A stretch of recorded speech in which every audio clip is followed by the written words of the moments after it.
ঘটু, এই যে অনেক দিন পর আবার ঘটুকে দেখেছি। ঘটুকে 3 দিন 4 দিন পর পরেই দেখা যায়। ও ঘটু একটু তাকাও।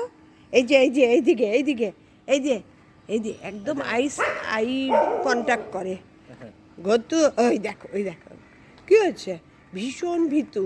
এইসব কুকুরগুলো চিৎকার করছে, ওই দেখে ও দৌড়ে ওর বাড়ির দিকে আবার রওনা দিচ্ছিল। এত ভীতু, একটা শাটার আওয়াজ পেলেই কেঁপে ওঠে। ঘটু, তোমার নামে নিন্দা করছি না, প্রশংসা করছি, তুমি ভীতু। আমি গুড গার্ল, আমি গুড গার্ল। দেখো চুপটি করে বসে আছে। আজকে ওলের তরকারি করব। ওলটা এনেছে অনেক দিন, কেটে রেখে গেছে ঝুম্পা অনেক দিন। একদিন করেছি হচ্ছে ওলের ভর্তা, পেঁয়াজ দিয়ে আর নারকেল দিয়ে, একটা পেঁয়াজ দিয়ে একটা নারকেল দিয়ে দুভাবে করেছিলাম একদিনই।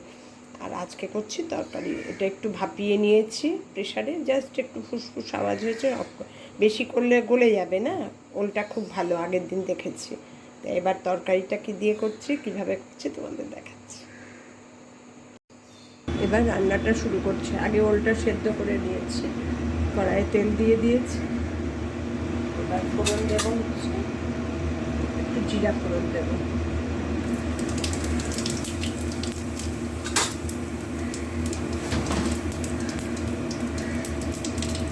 জিরার সঙ্গে এই 2টা এলাচ আর দারচিনি একটু ফোড়নে দেবো। একটু সুন্দর গন্ধ না হলে ভালো লাগে না। আর দিয়ে দেবো হচ্ছে, আজকে আমি করবো কী বলো তো, পেঁয়াজ দিয়ে। নিরামিষ করবো না, আমার বাড়িতে নিরামিষ রান্নাটা না সবাই খুব একটা পছন্দ করে না। আমি খুব ভালোবাসি আর কর্তাও খায়। আর পেঁয়াজের এই পেঁয়াজ দিয়ে করলে কী বলো তো, ছোটো মেয়ে একটু খাবে, বড় মেয়ে একটু একটা পায়না নেই। বড় মেয়ে সব একটা খায়ও না, ওর ডায়েট নিয়ে করছে। তাই জন্য ছোটো মেয়ে হয়তো খাবেই না যদি জিরে বাটা দিয়ে করি, জিরের গুঁড়ো দিয়ে করি। একটু পেঁয়াজ ভেজে নিলাম, আলু আর দেবো না, শুধু ওলটা দিয়ে তরকারি করবো।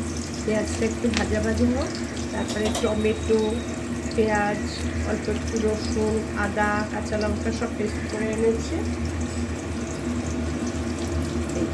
সব পেস্ট করে এনেছে, এটা দিয়ে দেবো। পেঁয়াজটা একটু ভাজা ভাজা হোক। এই যে এর মধ্যে ধনে জিরে গুঁড়ো, এই মিক্সির পটের মধ্যে টমেটো, পেঁয়াজ, আদা, অল্প একটু রসুন, কাঁচা লঙ্কা সব পেস্ট করেছি, তার মধ্যে ধনে জিরে গুঁড়ো, হলুদের গুঁড়ো, কাশ্মীরি লঙ্কার গুঁড়ো সব দিয়ে দিয়েছি। এবার পেঁয়াজ ভাজাটা তার উপর দিয়ে দেবো, সব মশলাগুলো দিয়ে মোটামুটি ভালো করে কষিয়ে দেবো।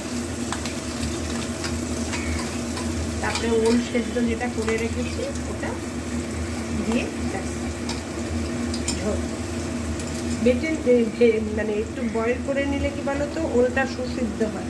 আর সুসিদ্ধ না হলে এইসব জিনিস ভালো লাগে না খেতে। এবারে মশলাটা ভালো করে কষানো হোক, তার মধ্যে নুনও দিয়ে দেবো।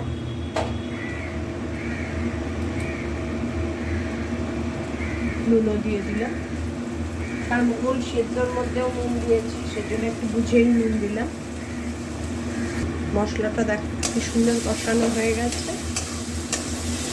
এবার যে মিষ্টির মধ্যে অনেকটা লেগে আছে, সেই মিষ্টির পটটা ধুয়ে জল দিয়ে দেবো।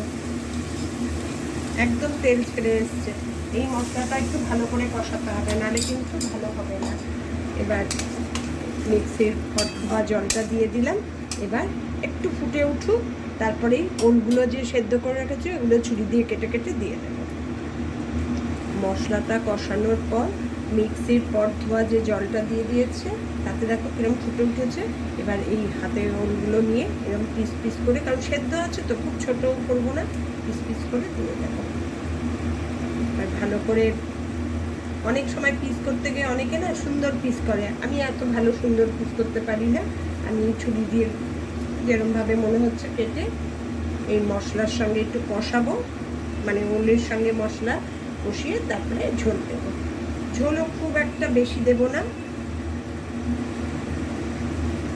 মোটামুটি, কারণ সিদ্ধ করা আছে তো, খুব ছোটও করছি না, তাহলে একদম গলে ভূত হয়ে যাবে, আর বোঝাই যাবে না ওলটা যে খাচ্ছি। সব ওলগুলো দেওয়া হয়ে যাচ্ছে, এবং মশলার সঙ্গে একটু ভালো করে কষিয়ে নেব, সেদ্ধ ওলগুলো ভালোভাবে কষিয়ে নেব, যাতে ভেতরে একদম মশলা টশলা ভালো ঢুকে যায়। আর মশলা তো আমার কষানোই, কোনো অসুবিধাও নেই। এবার এটা ঢেকে দেবো, ঢেকে কষাবো।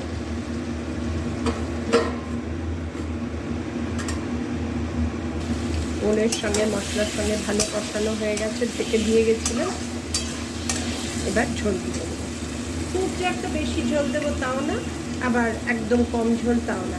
সিদ্ধ করে নিয়েছি বলে কি সুন্দর আছে দেখো। আর না হলে যদি প্রেশারে কষিয়ে প্রেশারে দিই বেশি গলে যাবে, আর না হলে কী হবে বলো তো, মানে কচকচ কচকচ হলে আবার ভালো লাগে না।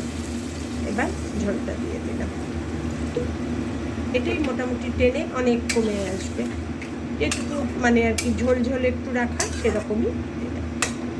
টমেটো আর পেঁয়াজ পেস্ট করে দিলে না একটু রান্নার মধ্যে খুব সুন্দর একটা টেক্সচার আসে, যার জন্য আমি এটা এইভাবেই করি এখন।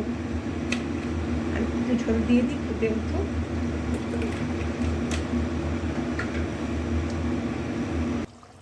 ঝোল পুরো ফুটে গেছে, দেখো টেক্সচার দেখো। খুব একটা ঝোলও হয়নি, আবার একদম অল্প ঝোল তাও না।